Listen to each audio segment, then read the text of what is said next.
I'm Thomas Whitfield. Hi, I'm Justin Perez. And this is Lunchbox Lessons, a podcast where we go episode by episode through Roseanne and really turning it back into something about us. Playing the part of Roseanne will be Roseanne Barr, and playing the part of us will be Thomas Whitfield and Justin Perez. I've got a confession and I want to share it with you. I've learned a lot of lessons, I think maybe you'll learn some too. It's more like an obsession and I'm gonna force it on you.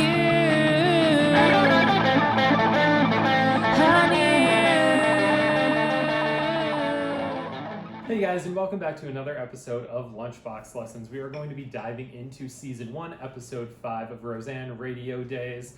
But before we get into that, we have a lot of stuff to sort of bring you up to date on. So you can find us everywhere at Lunchbox Lessons Pod. You can follow me on Instagram at ThomasWhitfield84, Justin Perez at The Fartbox. And yeah, please remember to rate, review, share this podcast with your friends, maybe family members. Hopefully those are two different sets of people. Justin. My mom is my best friend. Oh boy. Justin, how have you been? Oh, I've been great. I've been, the weather's warming up in New York, even though it's only February or so. And it depends when this comes out, but most likely February. And Or so. Aloha, June 1st. Which is Alanis's birthday. Throwback to one of the other episodes. God, is it really? Yeah. Oh boy. It's the only birthday I know is Terry Hulk Hogan, because it's the same birthday as mine, March 10th. Is that Hulk Hogan's wife? No, that's his name. His real name is Terry. I see why they changed that. It doesn't have the same ring as Hulk Hogan. It does not. I've been obsessed with trying to get people to come with me to the graveyard around the corner from my apartment. There's a very famous cemetery called the Greenwood Cemetery, and it is renowned for being one of the oldest cemeteries in America. We just had lunch and we're outside, and you did not take me by this graveyard. It's massive. It's an all-day thing. Okay. We would not be recording right now. Can we record in the graveyard? Ooh, I'd like that. It's I've been there once. I think I've been there once or twice with some friends. My friend Megan and Ingrid and myself, and it's really fun. It's ancient. It's literally there's like graves there from the 1700s. We honestly could record in the graveyard. So Roseanne is known for its Halloween episodes, which we have not gotten to yet. But we should record the first Halloween episode in that graveyard. I mean, all we need is a battery. Yeah, it doesn't require a lot. I'd be okay with that. I love this graveyard. It's really creepy. It's also really beautiful. It's rolling hills.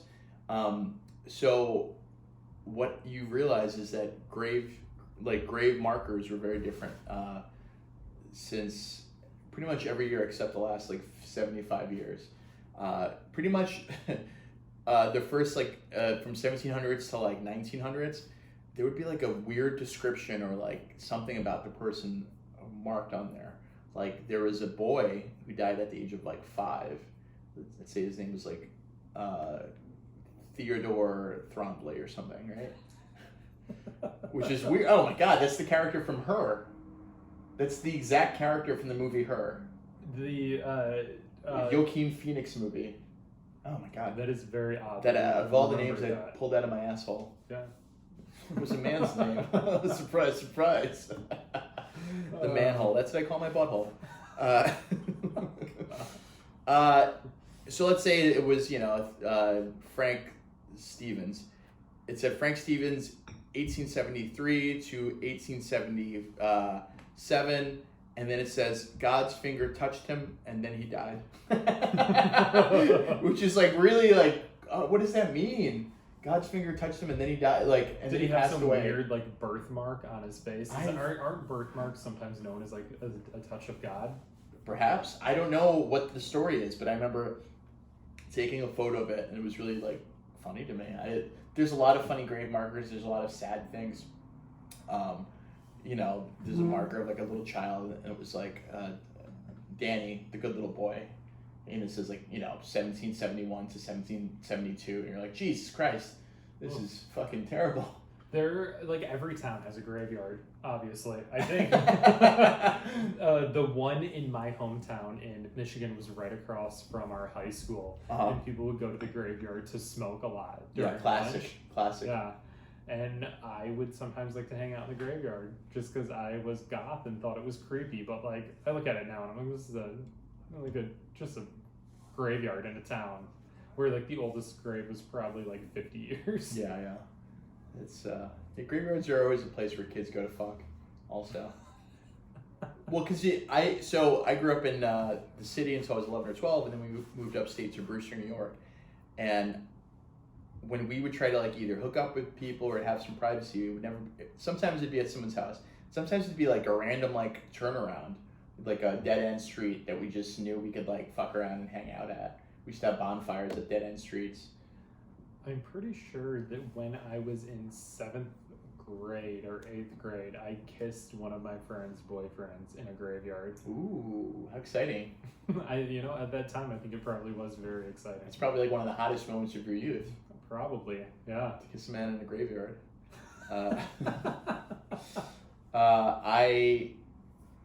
And then when I moved to so eventually I moved to the city after college, and I've walked down people like hooking up in Prospect Park by accident, and initially I was like, what the fuck, why are people fucking in the park? And then you're like, oh, if you live at home and you're like, where else are you gonna go? You're 17, 18 years old, like where are you gonna fuck? Yeah. So it makes and you don't own a car, so you can't just go in, you know what I mean? So that's city living. So you fuck in the graveyard, you fuck in the woods, you fuck wherever you can. Prospect Park. The subway. And now I look for them, I go to the park and I look for them.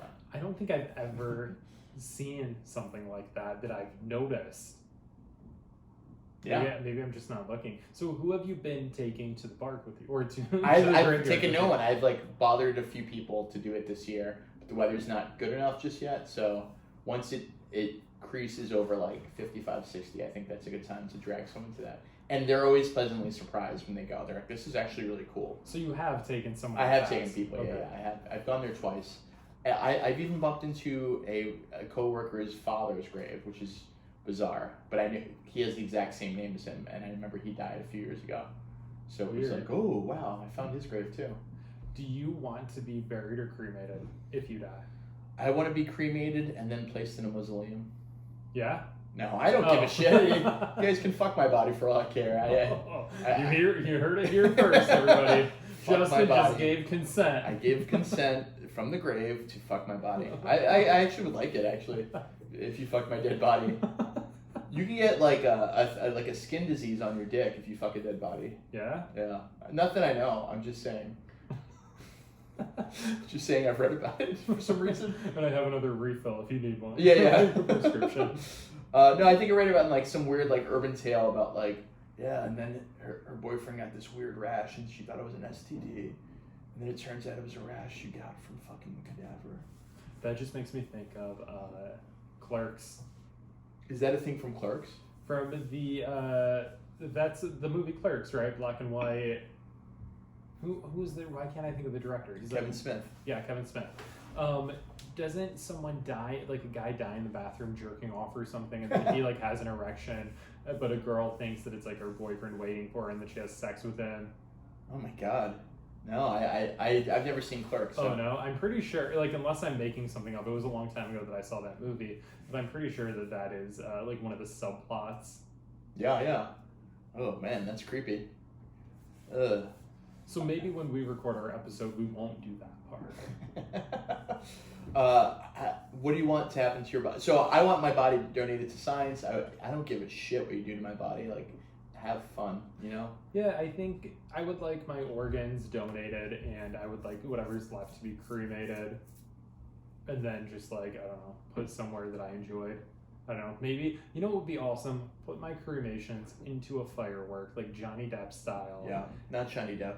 Didn't Johnny Depp pay for someone's Johnny Depp's still alive. I know, but no. But who directed? Hunter S. Thompson. Is that who directed?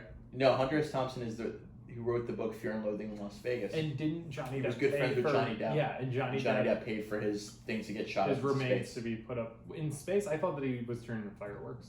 something like that. He was cremated. It wasn't like chunks of Right. Hunter S. Thompson Right. shot into the sky. So I would like to be cremated and put into fireworks, and then over a music festival when the fireworks go off. Perhaps that weird little festival Alanis Morissette has on like the mountainscape of California. So maybe like a cool one where there's like people. Oh, interesting, people. And yeah, so that's been my obsession, is try to get people there. How about you? What's your obsession? Well, I've had a great week. It's been a great day.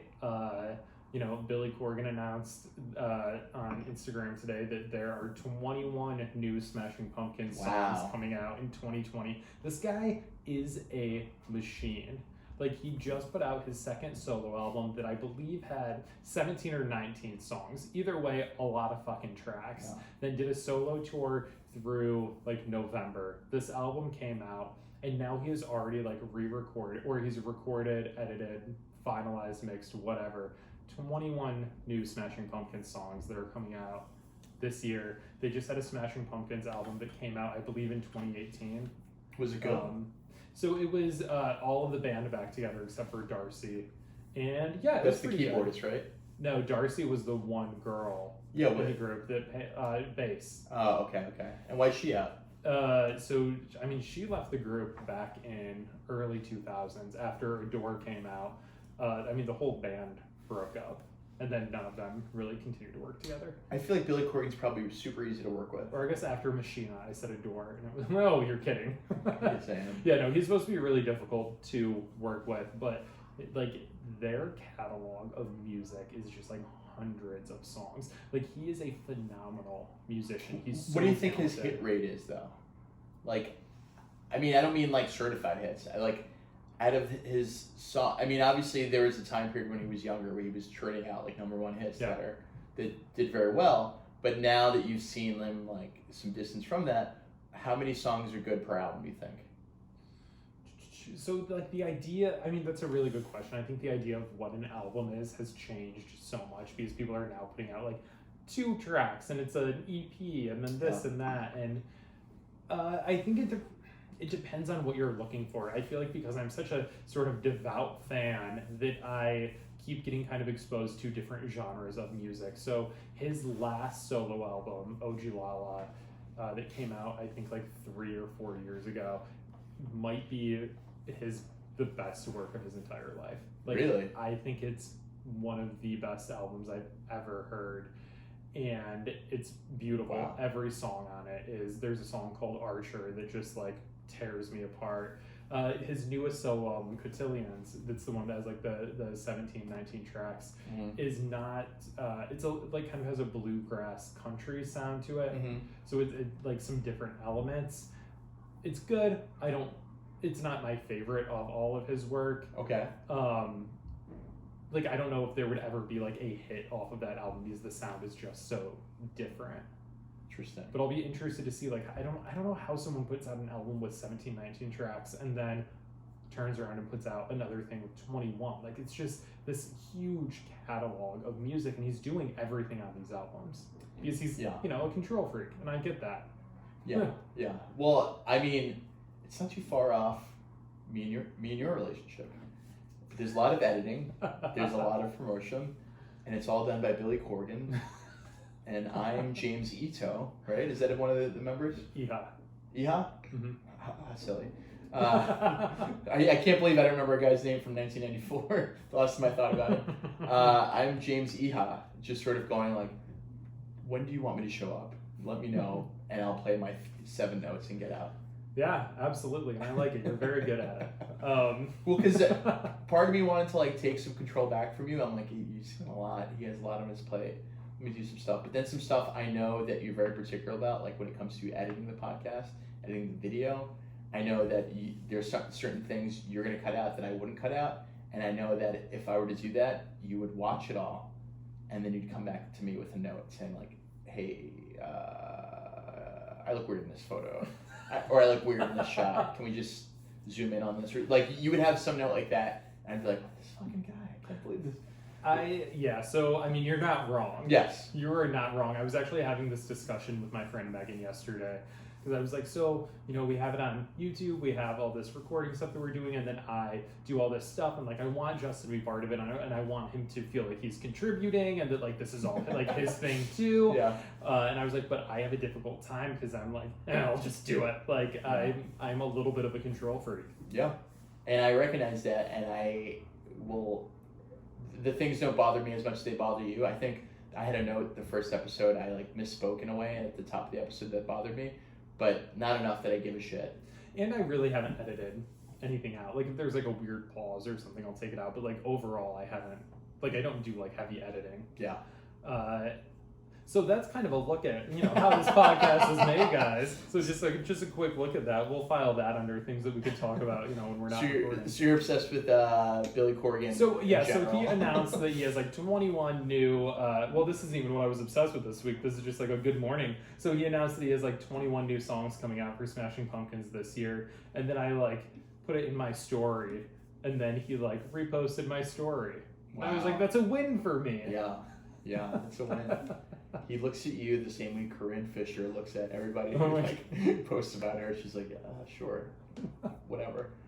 But I think what I've actually been sort of obsessed with this week is I've been doing a lot of exposure therapy with myself. Oh yeah, you were telling me about this.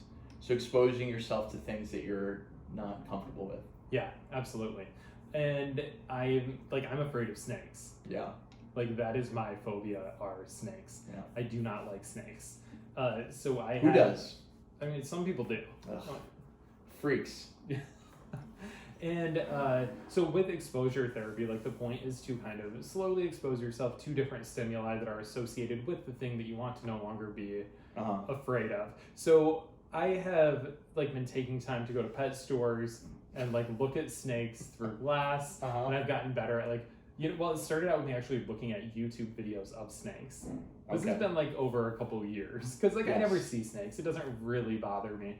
I think about it, but it doesn't affect my daily life. So I started watching YouTube videos of snakes, which I've gotten that doesn't bother me so much now. So then I started going to pet stores and putting my face up against the glass to be closer to it, but not touch it. And then so my friend Rebecca has a bearded dragon, which is not a snake, but it is a reptile. Yes, I do know the bearded dragon.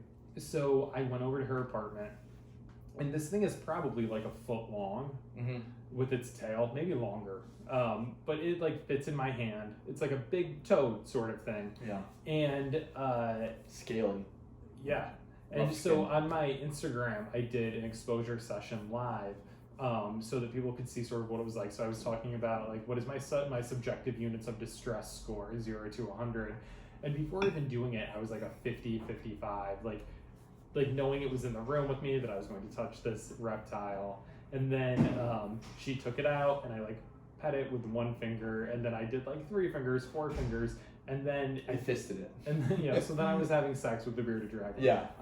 And then she handed it to me, and I actually held it. And at first I was holding it way away from me. Obviously. And then I moved it in, and then I was petting it and holding it, and my SUD score went down. So it actually did work, and now I want to go back and play with her bearded dragon. Was it affectionate in any way, or was it kind? It was calm. It was very calm. Interesting. But it really did, my SUD score, it moved one time when it was in my hand, and my SUD score shot up to 78. SUD score stand for? Subjective units of distress. Oh, I see. So that's just sort of an anxiety or distress. And this is a self thing? Yeah. So you're checking it. Sort of when you go to the hospital and it's what level of pain are you at? Are you at a 1 or a 10? 10 being I can't move, it's terrible. Exactly. Yeah. My SUD score is, so 100 being I'm fucking freaking out. Yeah. Yeah, so being I'm real close to a panic attack. Yeah. And it shot up there and then went back down. So it would have been a successful exposure, but I don't know, I was really proud of myself. I realized that it does not seem like a huge deal, but I do want to get to a point to where I'm not having nightmares about snakes. You have nightmares about snakes? I have nightmares about snakes. I would say I had one last night. I probably have 2 or 3 a night, and I don't wake up sweating, freaking out, but I have nightmares about snakes, and I would like to stop having nightmares about snakes. I mean, that's a reasonable thing to want. out of your life. Yeah, and part of that is continuing. So like the next thing would be like me going back, holding her bearded dragon again, because now my score is going to be lower, and then I will try to. I know someone that has a snake. Maybe I'll go over to their house. Maybe he'll take it out while I'm there. Ooh. And then if he's holding it, maybe I can touch it. And then at some point, I would like to get to a place where I can hold one, and not lose my shit. And then if you advance from there, you start going to churches that has like snakes and you speak where you're in tongues. dancing with them, just like that Tori Amos music video. Just like that. I was just about absolutely. to say, just like the Tori Amos video. Yeah, that we all know. Absolutely. From 20 years ago. I believe it's called God. Sometimes God, you just don't come through. Of course. I think that's what the video is for. But either way, she has a video where like everybody's dancing with all those snakes in a church. I don't need to do that, but I would like to not have nightmares. I think that the culmination will be you in a green Britney Spears style dress with a large white albino python around your neck. So when I was modeling in my early 20s, I think I was 19 or 20, one of my first like runway shows that I ever did, I actually had to walk after someone who had a snake around their neck, and I like pat the back of it. Wow. And that was like it. So I've been working on that, and then I've also been like obsessed with Sabrina the Teenage Witch on Netflix. Yeah. Have you watched it? No, I don't support women. No, I haven't watched it. I've been watching Sabin, the Teenage Bro Witch. Yeah. So Sabin's a cool dude, man. He has his power of gaslighting. It's really cool. It like Sabrina is like the Netflix one is really dark. It's fun. I really like the actress from Mad Men, Kieran Shipka. Is she on Sabrina? She is Sabrina. Oh, She's the main girl. I didn't know that. You didn't know her name? The name of the No. star of the show? Nope. She was famous for being Don Draper, John Hamm's daughter on Mad Men for 6 or 7 seasons it ran. She must have been really young then. Yeah. She started on the show when she was like 5, 6. Oh wow. Okay. And then she grew up on the she's show. like a teenager now. She's like she plays 19, a teenager. 20 on years Sabrina. old right now. Okay. Yeah. I mean, it's a fun show. So that's sort of exposure therapy and Sabrina the Teenage Witch. Interesting. Well, Tom, Which ties into graveyards. Well, it always does. Yeah. Everything we talk about always. If you listen to all of our episodes, you realize each conversation ties into graveyards and the death that awaits us all. So it's nice that we got back to that. Well, Tom, we're gonna take a break right now, and then we'll come back and talk about a little show called Roseanne. Okay, sounds good. Guys, welcome back. So we are now going to dive into episode 5, Radio Days, the original air date being November 29th, 1988. So just to give you a little brief synopsis, Roseanne talks Dan into entering a country radio contest where the winner gets $100 and their song played on the radio. Jackie and Booker, the return of George Clooney, turn up the heat at work, and at home, Darlene and Becky can't get along. The family gathers to listen to the country radio winners, but Dan's song isn't in the top 3, dashing their rock and roll dreams. So, full disclosure, I do not like this episode. Really? This is one of the handful of episodes that I do not like. Wow. Well, this is shocking to me because this strikes me as an episode that would be traditionally cherished by a viewing audience because it has a bunch of things going on. It has, once again, the return of Forgotten Dreams by Dan's Forgotten Dream. Apparently, he wanted to not only make a boat from scratch, he also wanted to be a country music star. It uses Roseanne's poems, which she apparently was a poet. I thought she was a writer, like she was writing scripts or writing fiction. Mm-hmm. No, she's a poet, which is the hardest writer to be. Yes. It is up there with being like, oh, I always wanted to be a cobbler, like the world famous cobbler, and it's like, well, good luck to you. There's only 3 and they're all dead. I do think that going back and watching this episode for the purpose of kind of taking it in and taking notes, I do have a different appreciation for it now than I did beforehand. But when I saw that this was episode 5 and the one we were watching this week, I was like, ugh. I think there's one other episode as well that I just cringe at the thought of. But there were some takeaways from this that I think are different than kind of what I remember. But the giving up on the dreams thing is something that I kind of didn't so much notice before, and it is like it's. I noticed it very quickly of like, oh, they're revisiting their like dreams that they've given up on, because it's easier to be practical than it is to be a dreamer. So they resort back to that, but every now and then they'll have a flash when they have an opportunity to show their dream, they'll take it. Mm-hmm. But then once again, it's not going to work out for them. Yeah, and I mean, so we find out in the last episode that Dan was, waiting on this call, didn't get work, and then they quickly tell you in the beginning of this episode that like there was a mistake with some lumber, like a lumber shipment, but now the next one is coming. So we know that like Dan is working again. So they just kind of throw these couple lines in there so that like, okay, Dan's working again without it having to be a big thing. And you don't really need it for continuation, really. Yeah. Just to show you, I'm sure as it goes on, you need continuation, but so far it doesn't seem to be any continuation from episode to episode. Yeah, they're pretty self-contained. Good. So there are more storylines that carry across episodes, but they're pretty self-contained. Like once you know who the characters are, you can kind of drop the needle at any point. Yeah, it's like The Simpsons. Once this person enters, like once Principal Skinner enters, he's going to be like a rules and discipline guy who's also inept. You know what I mean? Yeah. Everyone has their like character they always go to. So they hear about this radio contest and it's $100, and they're like, we want that $100. Let's join. Let's do this. Yeah. And I think when I had originally kind of watched this episode, that's really what I thought it was about. It was like, oh, they just want this $100.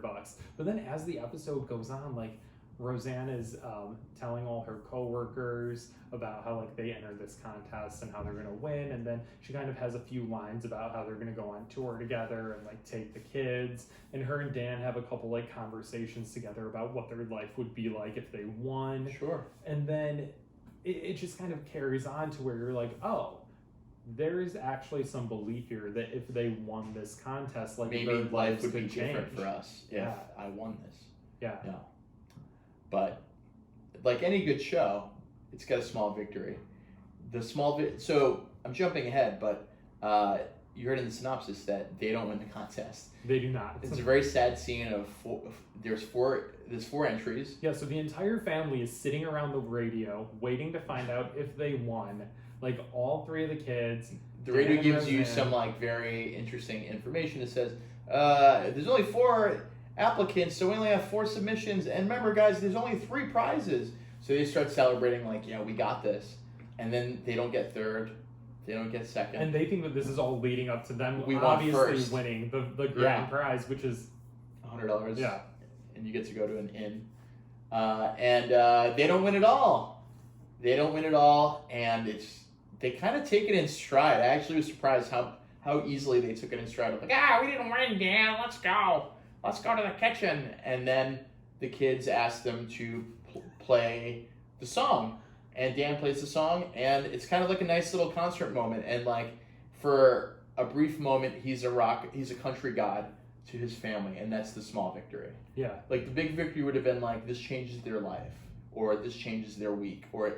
And they can't even give them we won the contest, we won $100. Isn't this nice? They can't even give them that. The smallest possible victory is them being redeemable to their kids. Yeah.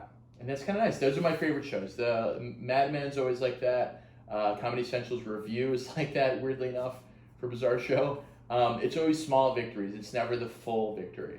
And I think what I don't like about it is maybe the musical element. Like he sings the song twice in the show. Well, first he's singing it terribly, not really using chords. He's just sort of like strumming it wildly and speaking it. And then he starts actually doing it. He puts on the charm, starts actually like playing music, and then it's good. And then he has a reprise later on. Yeah. Which is like a musical, or like the movie Coco, where they reprise the song like 3 times after the initial time. By the 3rd time, you're weeping. Yeah, and I just don't buy into it. Yeah. Like, the song is not fun to me, it's not catchy, it's not even, like, I don't even think it's necessarily sweet.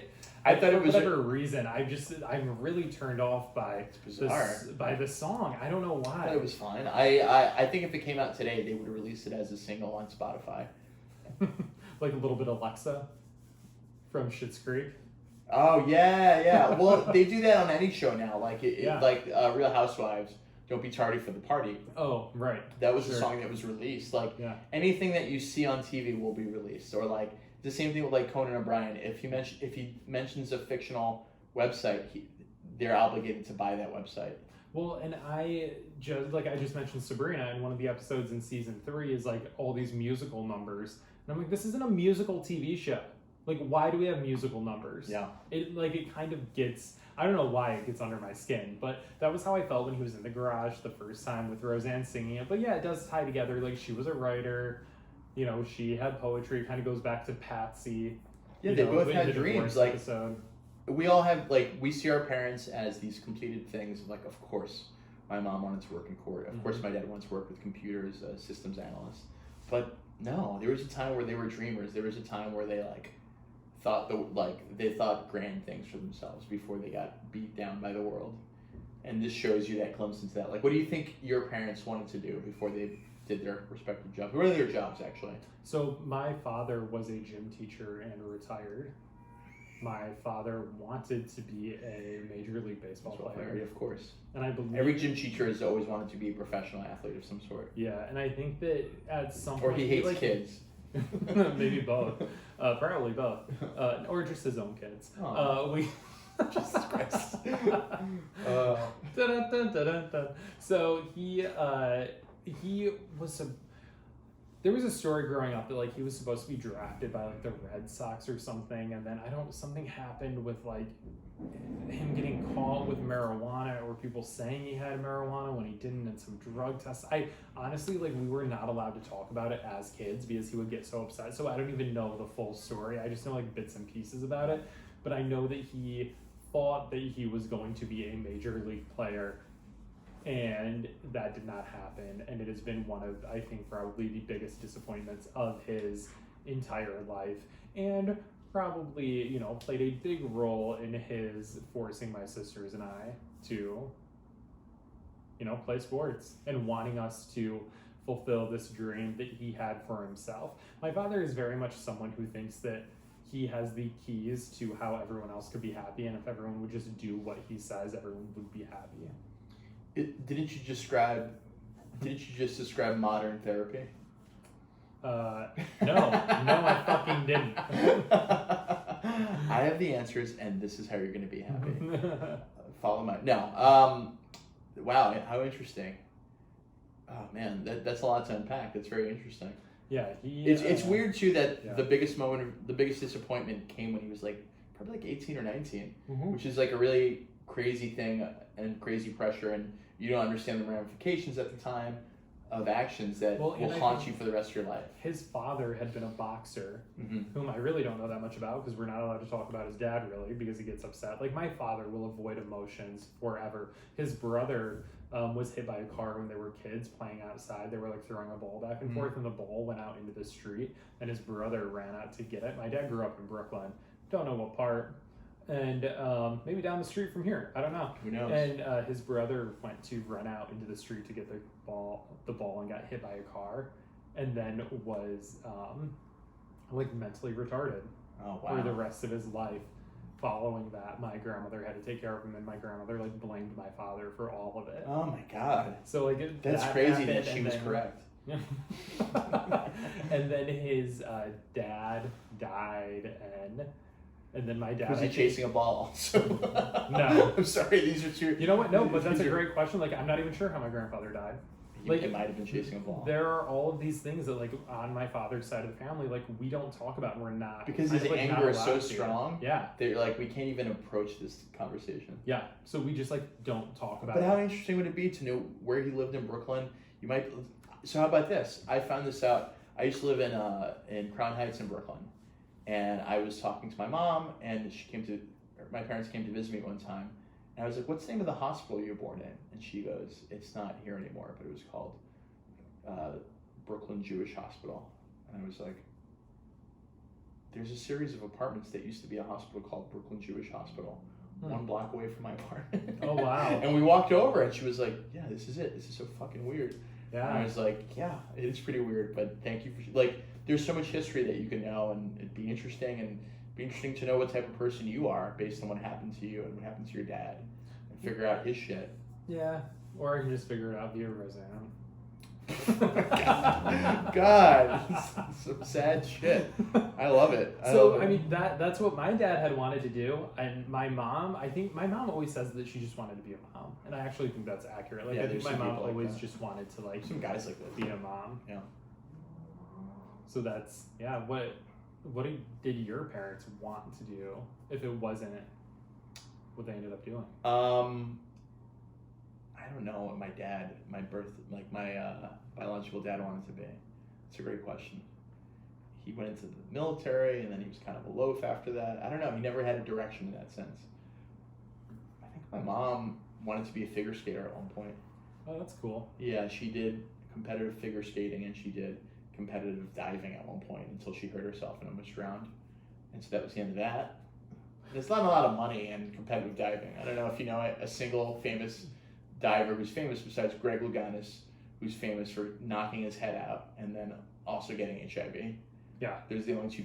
That's literally the only person, and he needed two incredible things to happen to him for him to be famous. Incredible. Incredible. I don't know if the HIV thing, people would be like, oh, that's incredible. That's one of the most incredible feats ever.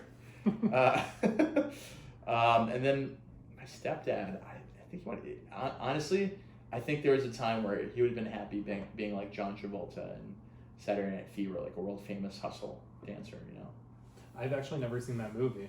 It's a really good New York movie. It takes place in like Bay Ridge in Brooklyn. Yeah, I was gonna say I think the Barr where they did the like is it the Staying Alive scene where he's like on the floor Dancing. I think that bar is still where they filmed it, like with the original floor and stuff. Sure it is. It's an ancient area over there, Brooklyn. That's a great movie. But anyway, we're talking about forgotten dreams. Some things I wrote. Oh baby, baby, give it to me. It was one of the songs he wrote, one of the hits. Yeah. But they rightfully made fun of it. Give it to me. Yeah, and then he was like, it was the 70s. Lyrics weren't important. Which is like, yeah, that's kind of true. Baby was like used way too much in the 60s and 70s. And then I also wrote, can you read this at the top for me? John Goodman. Zaddy? So this is pre dad bod. This is pre schlubby people looking hot now. Mm-hmm. And I wonder if at the time I'm sure there was a good portion of women who were like, John Goodman, I would fuck the shit out of him. He can get it. Yeah. I guarantee it. And this was really kind of a showcase of his talent, because John Goodman is so fucking talented. Yeah. And he's like playing the guitar and singing, and like his voice sounds pretty decent, like way better than mine. Like he's carrying a tune, he's being charming. He's always being charming. He's always being interesting in everything he's been in. So I think this is a good thing. And they're probably, because they do this a lot of times when they start shows, they're like, what can you do? Mm-hmm. And he's probably like, I can play guitar a little bit, I can sing a little bit. And they're like, good. I'll keep that in the back of my mind, and if we ever come to it, I got you. And it also seemed like Roseanne was genuinely kind of impressed by his ability, like her kind of standing over him watching. You could kind of, I don't know, maybe it's just my perception or what I am sort of putting into it, but it looked like she was really like, oh, okay. Yeah. Like into it. Yeah. She did seem into it. I don't know. I think a lot of times, like, there's times when DJ, the little kid, right? That's the little kid. Yeah, Michael Fishman.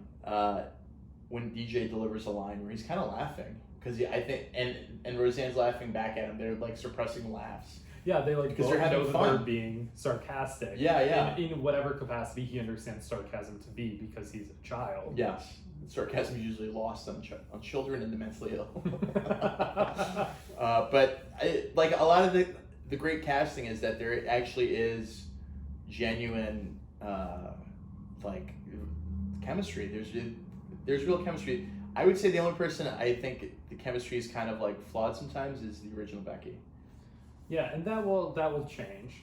It might just be the way her character is written right now, because she's oppositional and she's different in tone than the rest of them. She's born from like a rich person, it seems like, which doesn't make sense. They all kind of start to find their place. So, for example, in the episode before this, the language lessons episode, or lesson. Yeah, whatever. Lunchbox lessons. No, that's us. So you see that Jackie is really more part of the family. And then in this episode, I think this is the first time that we really sort of see Jackie shine. So Booker is back. George Clooney is back. Yeah. He's like flirting with her when she goes to take a break at work. And then there's a scene. By flirting with her, like, you really been out of line recently, and we need to talk about this at my apartment. Yeah, well, first she's like, well, where are you going to take me? Some motel or something? And he's like, no, my apartment. And then the crowd is like, woo! And I'm like, that is sexual harassment. Totally. It is a boss demanding that an employee goes to his apartment with her. That's doesn't hold up well now. But it's George Clooney, so you can sexually harass me all you want. And Jackie looks hot. Jackie looks good, yeah. Like she has to like schlubby Jackie? herself. Yeah, she has to schlubby herself in this show because you can tell she's like super in shape. Yeah, and she's very cute, and they she has to make her hair. Yeah, they have to like make her look a certain way. Well, in that first, I don't know if you remember the pilot, but her hair was just like this ball of curls. Yeah, and now it's like her hair looks great. So there's like that whole little like flirt scene, and then later on in the episode, they're back at Wellman. Wellman Plastics, and Jackie, so they like smash a cockroach. George Clooney comes out, Booker comes out. They like make a joke about it. He bends over to pick something off the floor, and all of the women are like, "Woo!" because like they see his butt. Then he walks by. Jackie turns around and slaps him on the butt. Yes. Then she sexually harasses him back. Yeah, and then he's like, Harris, my office. Yeah. Because her last name is Harris. Yeah. So she, So she goes back to the office, and then there's this scene with her and Booker where you kind of see Laurie Metcalf like shine. Yeah. Like she's just playing like super coy, and you can tell that she is being sarcastic, but like he thinks she's being serious. Yeah. And he's like, we have to take this serious. This could lead to the unemployment line. And she goes, you'd quit over that? That's great. Turns it around on him. Yeah. And he's like, we can't do this here. Like, whatever. And she's like, okay, it won't happen again. I'm going to take it serious. Then turns to walk out of the office, and she's like, yells across the entire factory, Roseanne, Booker gave me his number. Great. And everybody like hoots and hollers, and then he like hangs his head in shame. Yeah. That's good stuff. Now that being said, I need to speak to everyone in HR right now. Booker, I'm going to need you. Bring all your stuff. Security, just wait outside. And Jackie, I'm going to need you. You both are out of line. And I do, I think that at this time, it was definitely novel for a woman to be doing this like blunt sexual harassment to a male like that in that setting. Yeah, I don't know if you recall this, maybe like a month or so ago, a half marathon was being run, and a reporter was reporting from it, and a guy walked by and slapped her on the ass, and people rightfully were like, this motherfucker, I'm gonna find this cock boy and fucking kill him. Like people were upset. Yes. And the woman released a statement, the guy released a statement. He was eventually charged with a crime, and I don't know what happened to it, but I don't know what happened after that either. But did you read that guy ended up being like a youth pastor? Oh yeah, it always is a youth pastor. I do not, and you can see it. Like I don't know. Like I know that we are living in a time now that is like everyone is very focused on sexual harassment and sexual assault and sexual aggression and everything that kind of falls under that umbrella. But I just think that like objectively, like don't slap somebody's ass that you don't know. Yeah. And like I don't know, like he's running by a reporter that's in front of a camera. Like it just seems really inappropriate. I don't know. It's like, bold that makes me question like other things he does in his life that he gets away with. You know what I mean? Like if you're bold enough to do it on camera to a reporter, to a female reporter, as you're like running away, it's like, where does it stop for you? Like that's my question. I don't think it's the crime of the century. I don't think he should be in jail. I just think it's shitty, and like whatever public shame he's gotten, good, and maybe that'll be enough, because I don't think this will be pursued as a crime. Yeah, like I don't know this dude. Like maybe it's just like a brief lapse of judgment. Sure, but but it is funny to see Jackie do this because we just like laugh about it, and it's funny, and I don't know, it's different. People have been when kicked out of Senate for less. People like, have been kicked. Al Franken was kicked out for going like this, like making creep putting hands. his hands up above someone's breast, like while they were sleeping. Yeah. In addition to a few other things, but that's the genesis the of big what one. started. Yeah. But I mean, it's a really like it's just very funny, and I do think that at the time for them to kind of flip it around like that was really smart. Yeah, I thought it was smart, and she had the power, which I thought was really cool.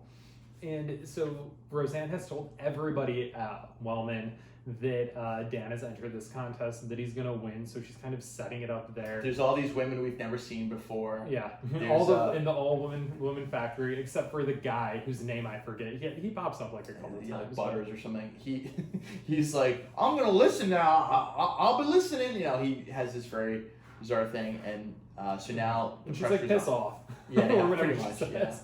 Yeah. Piss off. Yeah, Screw off. when they're first going to enter the contest, they're talking about like what kind of song should Dan enter, and Crystal, who remember we talked about before that Crystal was kind of originally introduced as like the zany one. Yeah.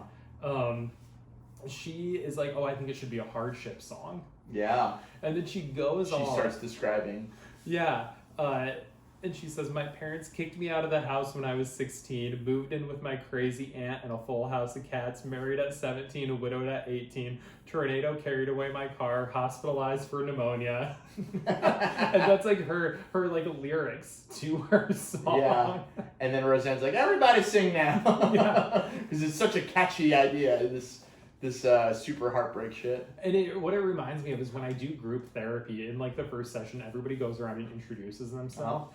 And there's always like one person that overshares. Yeah. Like you're just meeting this group of 8 people for the first time. There's always someone that goes off with like this laundry list of bad things that have happened to them. Of course. And everyone just kind of looks at each other. And you kind of just let them do it, and then eventually like turn the conversation in another direction. But it reminds me of myself dating in my early 20s. Did you do that? Did you overshare? Oh yeah, I would go on a first date with people and just like put all my dirty laundry out on the table and think that it was going to like entice them. Like I don't know what I was expecting. It was not working for me. Yeah, I've done that. I've done that before, and it sometimes worked, sometimes it didn't. I don't think it's good in the sense of you're putting a lot of emotional responsibility on the other person. And the times looking back, I've been like, I've been incorrect in doing this. Yeah, I remember and too. I should get my own shit into check. I don't know. I think a lot of it. I think there's no like regulation on dating. So somebody who's mentally not ready to date, or somebody who doesn't know how to like not overshare, is not regulated by the government. It's just. You have to figure it out by like looking at red flags. You know what I mean? It's not like a drunk driver has their license taken away. A drunk, like a love bomber, which is something that like I think lots of people have been. Like, did you ever just sort of like drop that on someone way too early, or like way looking back where you're like, this is too much? What do you mean? Like, have you ever been a person, like I've done this before. I used to have a stand-up bit about it, where I hooked up with a girl, and like maybe the first time we hooked up, I sort of dropped like I love you in the middle of hooking up. Oh. Yeah. Okay. Which is incorrect. I did not love this person. But it was a combination of me like expectations and hoping that the person would like me, and then just like my own emotional shit, which was incorrect. To sort of, like, you know what I mean? There's no way to navigate that up top.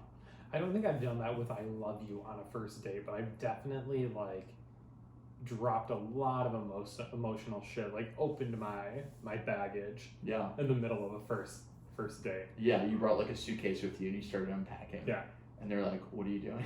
Yeah, pretty much. You're not staying. Why are you unpacking? And you know how I that's what my boyfriend said to me this morning after 6 years. Okay. So yeah, so I have definitely done stuff like that, and the way that I stopped myself from doing it, and I used to do it with texting people and just always kind of like being insecure, wanting attention, wanting to know that things are okay. And I used to do that shit all the time. The way I stopped myself was by stop drinking on dates. So stop drinking. But also ask myself, if I do this, is it going to make me look more or less crazy than how I feel right now? And then I would be like, this is going to make me look crazy. Yeah. So I'm not going to do it. Yeah, that's not great. And that was like, I just started trying to like look at my behaviors objectively as like, good or bad. But we see this over and over again with Crystal. like kind of putting herself all out there, like with these little hints of things and always wanting the best, and then gets her heart trampled. She's a recurring character. Oh yeah. Interesting. Okay. I mean, she's in the opening credits. Yeah, like, she's yeah, at the that's table right. with the family. That's Her right. name is there. Mm-hmm. So yeah, Natalie West comes back. She's even in the reboot now. Wow. I mean, there's no person spared from the reboot. There's like a couple like random sort of drop-ins, but I think it's maybe like one or two episodes. It's not like a continual thing. But yeah, so we get all that from Crystal. I was like, yep, definitely been there, definitely done crap like that. Yeah. And then they don't end up using that as the song. And then we have sort of like, you know, the girls are fighting again. Roseanne tells them to fight to the death. Yeah. Usual DJ stuff. says that too. Is that DJ also says, Roseanne goes, "What do you think we should do with them?" DJ goes, "We should kill them," which is a great line by DJ. Great line reading overall. He's growing on me, Michael Fishman. He's pretty good in this. Yeah. Is he in the Connors? The O'Connors? Yeah. Oh, good. Yep. Yeah. Which the Connors just got picked up for its 3rd season. So it is the longest. In a way, like the 13th season or whatever. I mean, well, because Roseanne came back and then these 3 seasons of the Connors, so that's like, I guess 4 cannot believe seasons it's been following. 3 years since she was so kicked 13. off. Wow. Yeah. That's crazy. So I think it's now going to be officially be like the longest running reboot of any of them that's continued to exist. Like Will and Grace is ending. Fuller House is ending, right? Oh no, Fuller House. That one. Oh, maybe Fuller House sucks too. I haven't watched it, but I think that was on for Bizarre. 5 or 6. So maybe it's the longest running on like Continuous. network TV or something. Yeah, like overall, the story of the Connors. Well, it has to be behind the Simpsons. Simpsons is the longest thing ever. Yeah, but The Simpsons was never a reboot. It's just continued. It's a reboot of the Tracy Ullman Show. okay, fine. All right, You're so right. we keep on going. I Vulnerable to Dream, Grabbing Ass.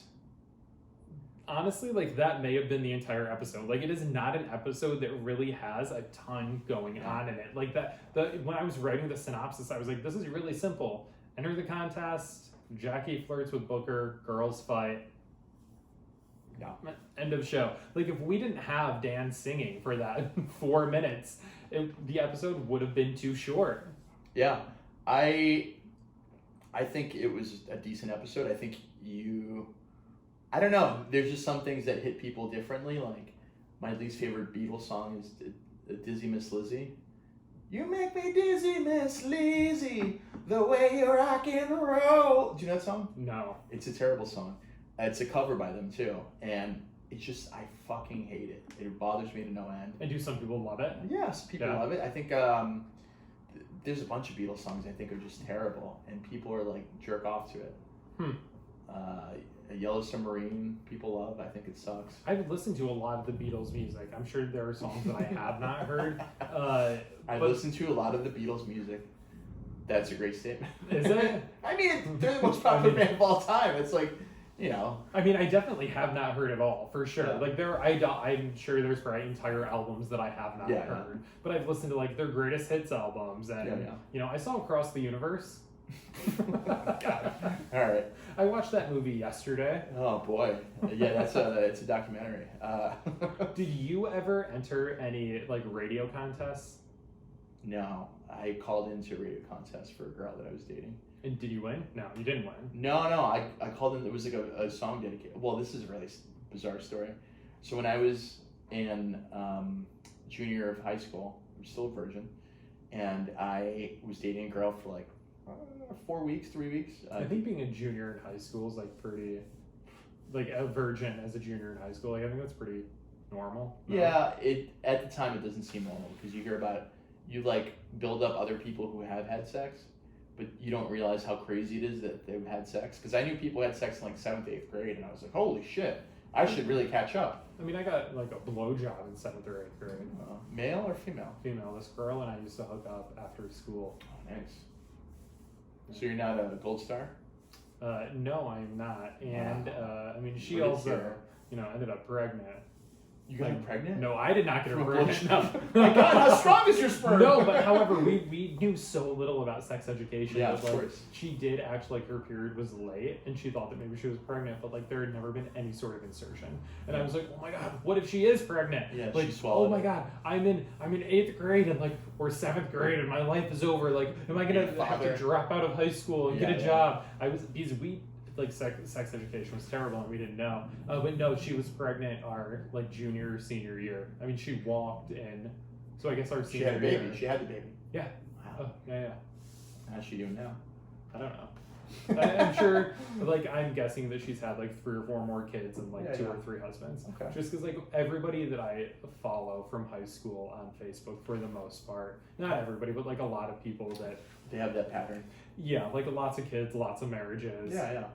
Very, Republican.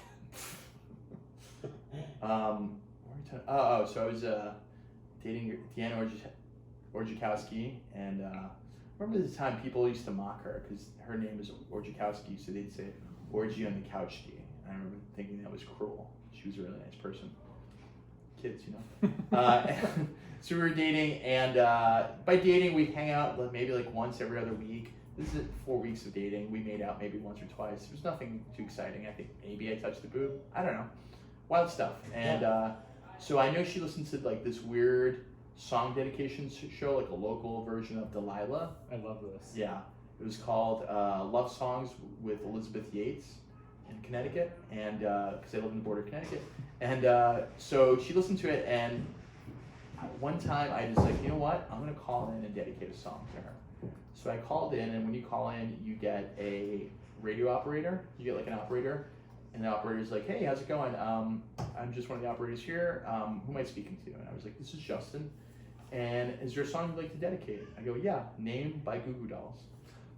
Such a good song. Good song. Off A Boy Named Goo.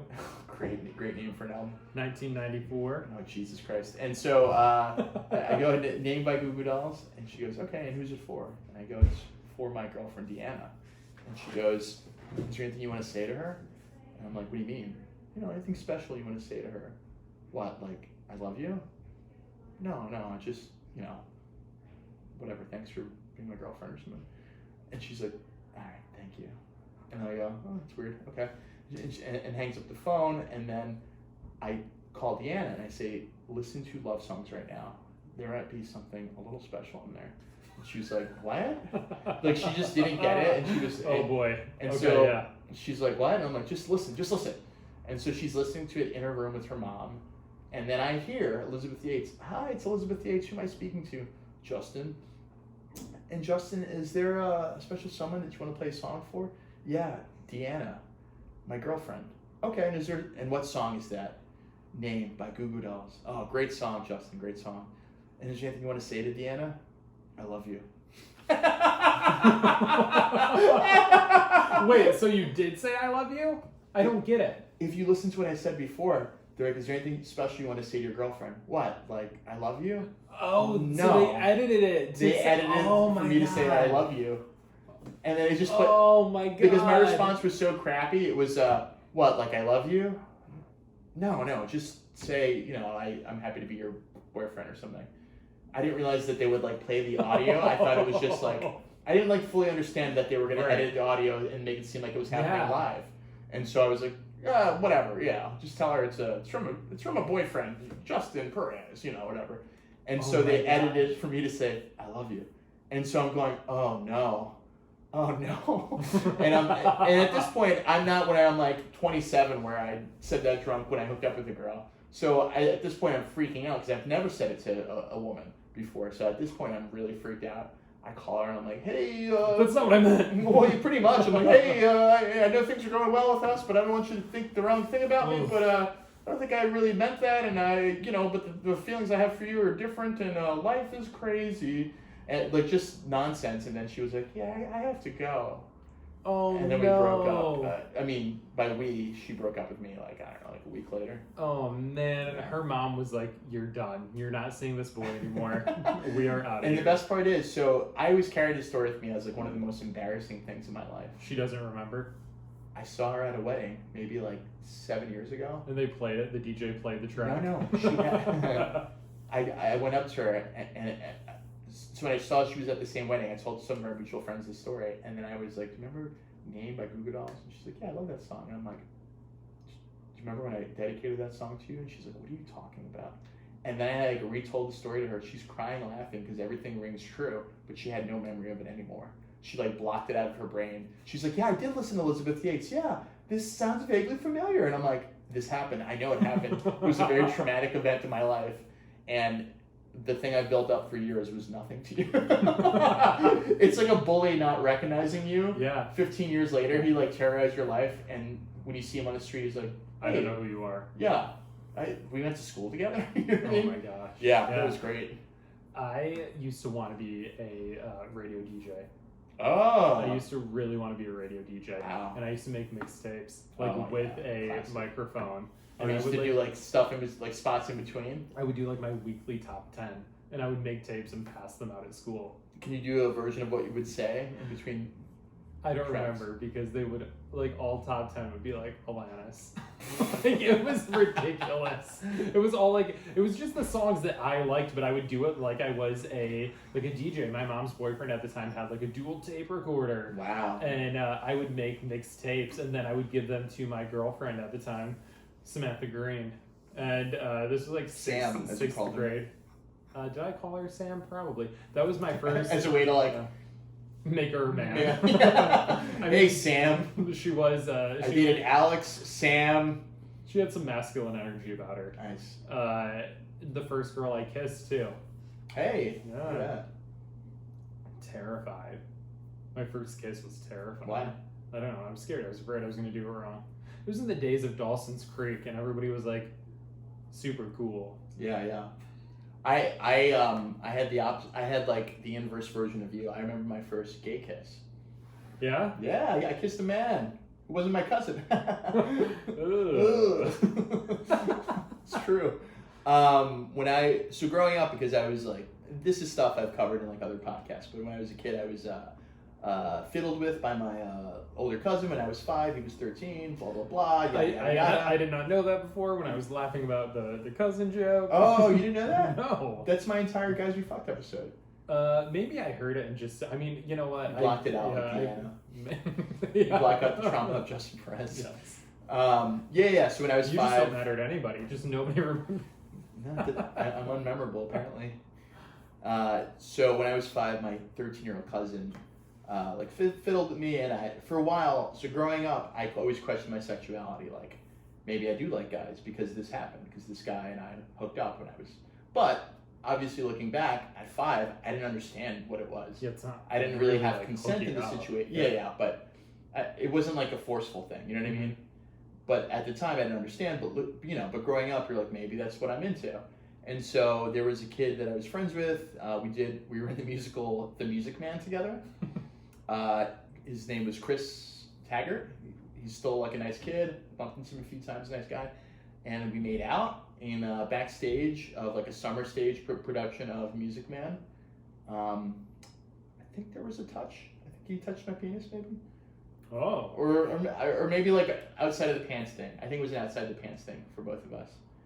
And it did nothing. Like, if me making out with a guy while we were doing a production of Music Man, like that would have been my time to be like, yes, this is it. He's a what? He's a what? He's a music man with a, Yeah. That would have been like the time for me to come out. And I remember thinking like, oh, it's kind of gross. Like his lips, there's like fuzz from. I remember being like grossed out by that. It wasn't as smooth as a woman. Interesting. Yeah. Yeah. And also not being attracted to, Right. to men was the other thing. But I remember Maybe you're just not into beards. Yeah, no, and they don't have the smoothest I like. And so, yeah, I remember that was like a really interesting thing of like looking back. I was like, well, if I knew I wasn't gay when I did it during summer stock of Music Man with a very attractive he's now gay also. Yeah. Okay. Great story, right? And his name is Andrew Reynolds. I think he works for like a production company. I think he's doing well for himself. Oh, Because okay. I bumped into him when I used to usher on Broadway and we chatted for a second. Yeah, God, I do remember my first gay kiss, but was it the graveyard? I don't remember. No, maybe I don't remember my first gay kiss. It's kind of fucking weird, right? Was it an age-appropriate person? Yeah. Nice. Yeah, I was never diddled. Oh. Explains a lot. Which is why I need so much attention now. Yes. Me, I got too much attention as a youngster. Oh. Ugh, keep it moving. Oh, gosh. That's so... I mean, it sounds like that has not really negatively impacted your life in a ton of different ways. I mean, you don't seem traumatized about it as you're talking about it now. Well, I've had a lot of time to think about it. I didn't tell anyone besides people I dated until I was 30. I wasn't open about it. I didn't tell anyone. I told Corinne and that whole podcast, which opened up a whole worm, a mess of stuff. But I think it has affected my career. I think it has affected my love life in terms of for the longest time I was not faithful to people I dated, which is not great. And the way I viewed things were I didn't feel guilty about cheating on someone. I felt like it was owed to me. Mm-hmm. You know what I mean? I thought about it in a very demented way of listen, it's a drought and I don't know when it's going to rain again, so I have to dance in the rain sort of thing, which is very this is when I say so from the outside I seem normal, but I'm saying that was my mindset for the longest time. And it wasn't until the last few years of going to therapy and talking things out and being upfront with people I've dated, telling them listen, I've had these issues before, I've done this, I've been this type of person, that I've been better as a human being. But I still think it's an ongoing process, and I the last few sessions in therapy I've had with my therapist have been I haven't done anything bad, but I also fear this. And she was well, if you haven't done anything, then what is, you know what I mean? This is you worrying about something that's not there yet, so you need to just act as if, sort of thing. Do you think you being public and talking about it has been helpful for you? Helpful and not helpful at the same time, because I think I think people think me talking about it makes it seem like I'm all fixed up or something, and I don't think I'm all fixed up. I think it's an ongoing process, and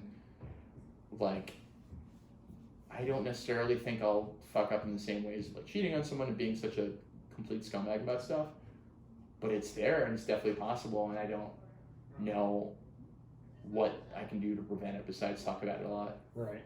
I mean, and even the way that you were talking about it just now is what led me to kind of make a joke about it, is because you seemed so comfortable with it, and your presentation of it was very kind of oh yeah, this thing happened. I'm more uncomfortable because I know I've been I've just been in relationships where I haven't been the best person, and I have deep regret about it, and I'm always on the fence of do I contact people and apologize, or do I just leave them alone? I have a lot of anxiety about all that stuff, because I mean, how do you say listen, I was maybe a vaguely different person and I don't know what to do about it going forward? Yeah. I don't know. What's the answer? I mean, I think the answer is different for everyone.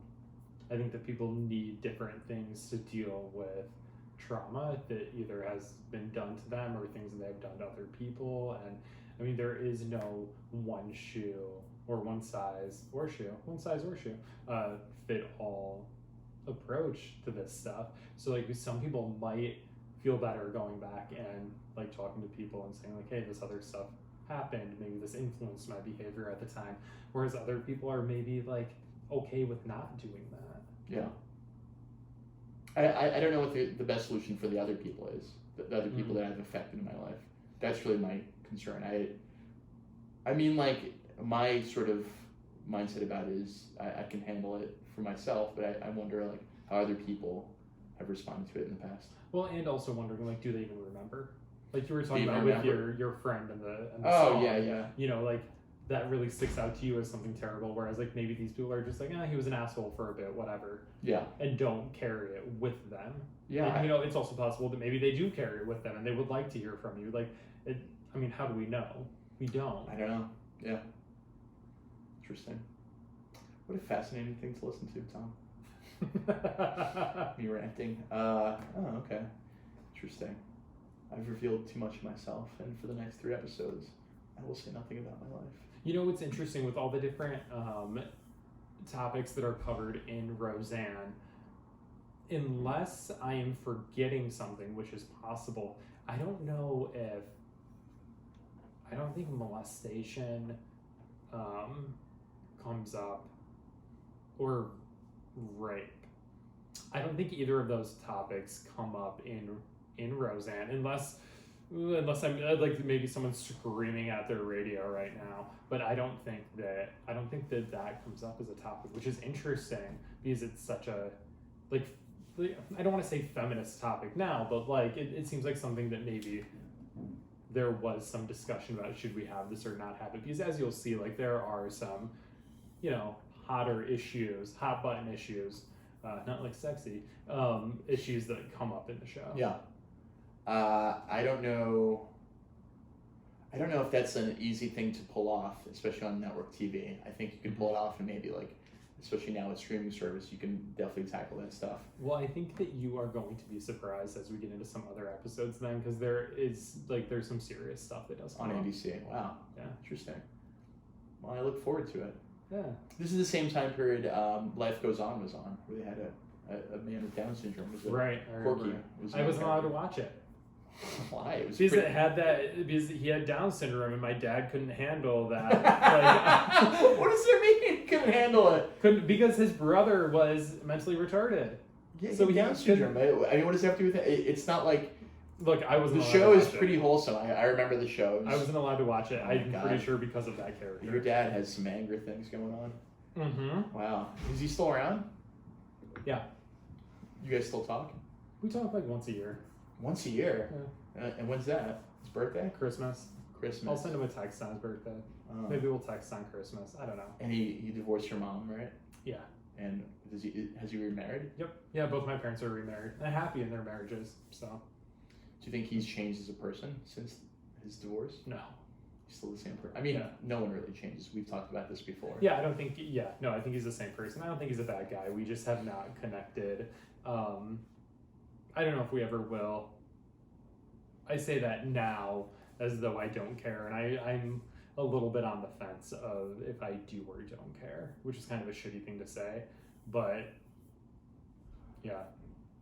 There comes a time where you say, should I connect for my sake or should I connect for his sake? And I'm at the same point with my biological dad. This is the deepest conversation we've had in the middle of a Roseanne podcast. Yeah, well. This is really not about Roseanne anymore. It would be if some of the episodes were in a different order because they have some issues with their dad too. Oh, I see. Interesting. Well, like my parents divorced, and I found out later on they divorced because my dad used to like hit my mom and stuff like that, right? But I didn't know this until I was like 13 or 14 when my mom sat me down and told me this. So ever since then, our relationship's been strained. He's apologized to me since about it, saying like I was a different person. I got hit as a kid, and it's sort of what you come to expect. So, and it was also jarring to me because he never touched me. He never like laid a hand on me, even if I did something completely stupid growing up. So it was really like jarring to hear this because he was always jovial with me. And so for years our relationship's been strained. I've always resented him a little bit for it. But at this point, he's done nothing wrong to me. He doesn't hit people anymore. So it's like, at what point do I just say like I have my own shit to deal with and I've been punishing him for no reason? And I think it'd be good to have some relationship with him going forward. I talked about it in therapy, and it's like, she's just been like, I don't know. I mean, do what you gotta do, call him, or like set a thing for you to call him if you feel comfortable, if it's really bothering you that much. So, I don't know. Do you think you'll get there with your dad? I don't know. That was kind of what I found myself sort of being, like that sort of being hooked into and pulling into thinking about as I was listening to you talk is like, could I do that with my dad? What would that be like with my dad? Would I want to do that with my dad? I don't know.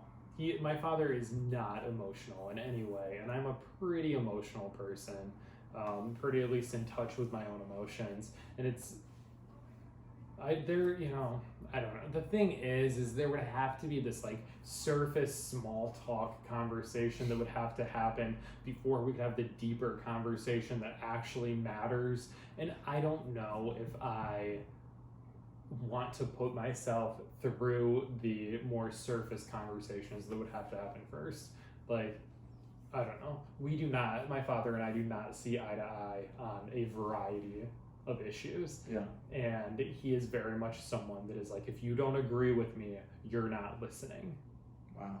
And it is just, we're polar opposites in a lot of ways. And it's one of those relationships that I have in my life that I'm just kind of like, I don't know if I really need this. And if I don't need it, like, I don't know, how much effort do I need to put into it? Yeah. Like, I'm self-sufficient, don't necessarily feel like I'm missing anything without it.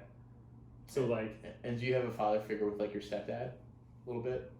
No? No, because they got married after I was already gone and in New York. And, yeah. like, he's a really nice guy. I like, see him, I say hi to him on the phone when I call my mom, but, like... It's not the same thing. Yeah. Well, I think this... I mean, you know this. There's some strength in having boundaries and sort of keeping people out of your life where you think there's nothing positive that can come out of this. Just because this person was the obligation that is my father doesn't mean that I owe it to him to let him continue harming me or verbally abusing me or whatever his deal is. Yeah, and sometimes it is like, okay, I don't know. You pick your battles and the things that you need or want in your life. Yeah, that's true. You pick your battles. And it's also one of these relationships where, like, he'll call me and be like, hey, we're really proud of you. And I want to be like, proud of me for what? Like, you know nothing about what is going on in my life. Like, what are you proud of me for? Did they ever specify? No. Just a general proud? Yeah, we're really proud of you. Or, like, proud of me for, like, finishing school or, like, getting my PhD. Like, great, you're proud of me for, like, getting my PhD. What has any of my research been on? Where am I working? What kind of clinical work do I do? Like, any of that type of stuff that is more than... It just seems like a surface blanket, we're proud of you. And I'm like, okay, be specific. Did he ever, when you came out, was that ever an issue with him? It was just kind of something that we didn't talk about. You didn't talk about it at all? Not really. Does he know you're gay? Yeah. He's met people that I've dated, and they've like stayed at his house, and like John came with me to my sister's wedding, and it was terrible that he had that sign, God hates. Yeah, at the wedding. Yeah, it was a bit much. Yeah, I was like, Dad, Yeah, and at least spell fags right. We're PHAGS. What is that? We're fags, not figs. And I want to let you know if I say that word, I will whisper into the mic while looking at Tom to not to feel comfortable with myself when I say that word. If you say fag in ASMR. Oh, good times. Well, I feel like we've covered a lot of ground. So we've covered a lot. We need to leave a little something for our future episodes. Yeah, and we fit some Roseanne in there too. So, guys, don't give up on your dreams. Keep on keeping on. Another thing. And we will end the episode this way. At the end of this episode of Roseanne, they're in the garage, and the girls are going through like a box of Roseanne's stuff from, I guess, like the 70s. Yeah. And 60s, 70s, whatever. And they're kind of coming across like a bunch of her hippie type stuff. And Roseanne is talking about like all the different things that she kind of fought for. And we're given this other view of this person who is now a mom who's working in a factory that like, not only did they have dreams of like, winning the radio show and stuff, but like they also were these fully developed individuals before having kids that like fought for different things and had different beliefs. And, I think that we do forget that our parents sometimes like were passionate. Like, I don't think of my parents as passionate people, but like at some point they must have had passion and really cared about different things. And that's like a good thing to, I think, remember. Yeah. Yeah, I agree. I was doing the math in my head. So this takes place in '88. They're supposed to be like mid-30s. Well, she's 36 when they shoot it. So when she's 18, it's 1970. Yeah, so within the 70s. So she could still protest the war back then.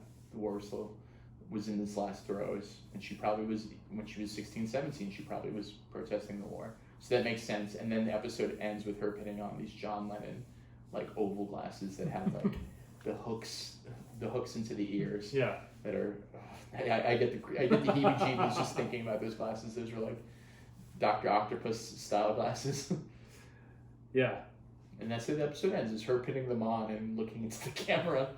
And I feel like that was weird, or a weird time or something like that. Yeah. And that's the way I want my life to end, is just put those glasses on. That was a weird time. Oh! Just clutch my heart.